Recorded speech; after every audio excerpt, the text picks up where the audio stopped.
June 21st, 2008 is a day Mike and Callie Hyde will never forget. He was just a healthy little boy, born there in Missoula. Cash Michael Hyde's very first birthday, a family now complete. They never could have imagined the journey little Cashie's life would take. He was just your average, happy little kid, and then he just started to get sick. It was shortly before Cashie's second birthday when Dad Mike knew something wasn't right. Oh, he started being very tired, sleeping a lot, very cranky. He started to throw up.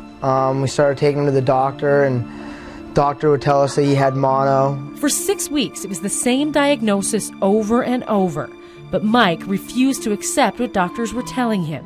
He knew, like any parent would, that something was terribly wrong. I was like, it feels like he's dying in my arms. We need to take him somewhere else, you know. And so we took him to the ER, and that's when they did a CAT scan on him, and they found a 4.5 centimeter tumor in his brain. They loaded him up, and they were gone to Salt Lake City within a matter of a couple hours of finding the tumor. At Salt Lake's Primary Children's Hospital came the devastating news.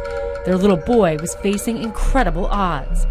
Brain surgery revealed a peanut tumor wrapped around Cashie's optic nerve. When we arrived in Salt Lake in May, Cashie was so sick that I mean, his eye was starting to get pushed out. He was sleeping 16 to 18 hours a day. He was vomiting. He was pretty much as sick as, you know, you can get without being, you know, on your deathbed. Doctors cut into Cashie's brain to remove what they could, only about 10% of the tumor. The Hydes could only hope aggressive treatment could get the rest. 3 rounds of chemo followed by stem cell rescue, then 3 rounds of high-dose chemo after that. A difficult treatment plan for anyone, so imagine what it did to a 2-year-old kid. So the first night of chemo, we did 10 hours worth of seizures down in the ICU.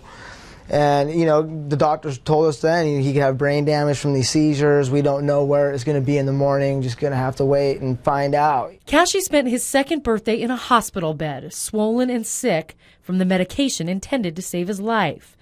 Doctors were uncertain he would make it to his third birthday. It's overwhelming, I guess, to say the least. And we had a lot of scary things happen in June. He got a blood infection, went into septic shock, went to the ICU, ended up coding, and they had to resuscitate him. I was standing like 2 feet away. I had to watch the whole thing.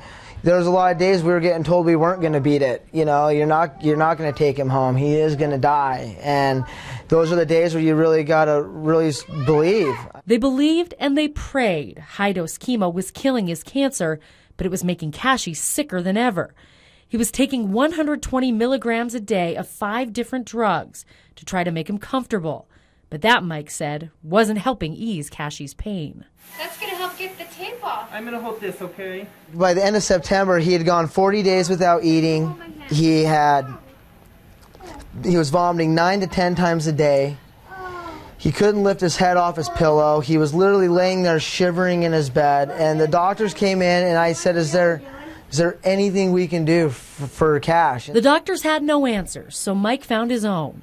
Relief in the form of a controversial oil, cannabis, illegal for you and I to possess, and something Cashie's doctors wouldn't even discuss. Mike got authorization to give Cashie the oil, and without telling them why, he told the doctors to wean Cashie off the nausea cocktail. Inserted through Cashie's feeding tube, a tiny amount of oil replaced all those drugs. The result, Mike says, was almost immediate. You're watching a kid that hasn't had the will to eat in 4 months, 5 months, actually take a bite of something. He hadn't eaten a thing in 40 days, and it was really incredible just to watch him take a bite of a piece of cheese, you know. It's showing that he wants to live. There you go. Yay, Cashie! Cashie did his last round of high-dose chemo with no anti-nausea drugs. Mike says the doctors told him they were amazed. Mike never told them why. I wanted to tell him, hey, he's on cannabis oil, but I was afraid they would take it away from him. We wanted to tell you about the side effects, the possible dangers of giving medical marijuana to a kid as young as Cashie. But even though it's perfectly legal in Washington and in his home state of Montana, we couldn't get a single doctor to talk to us on camera. That's how we ended up here at the THC clinic in East Spokane. And I see a lot of folks, and they come in from all walks of life. and say they receive benefit. Sherry Allen is a nurse practitioner from Oregon. She comes to Spokane every couple of weeks to evaluate medical marijuana patients and sign off on their permits. What I try to do here at this office is create an atmosphere that is truly medical, because I do believe that cannabis is a medical, and we are trying to use it as a medicine. She believes in the power of this drug and its benefit for cancer patients. She signs off sometimes on 50 patients a day. Then I asked her about authorizing marijuana for kids. It is not common, okay? And I'm not going to say whether or not I've authorized for a child. It's a typical answer, as doctors are concerned about federal law and company policies. But Mike Hyde doesn't care about the controversy or about the political battle over this drug. He cares that his son survived and is convinced not only did the cannabis oil make Kashi feel better, it prevented long-term damage to his organs.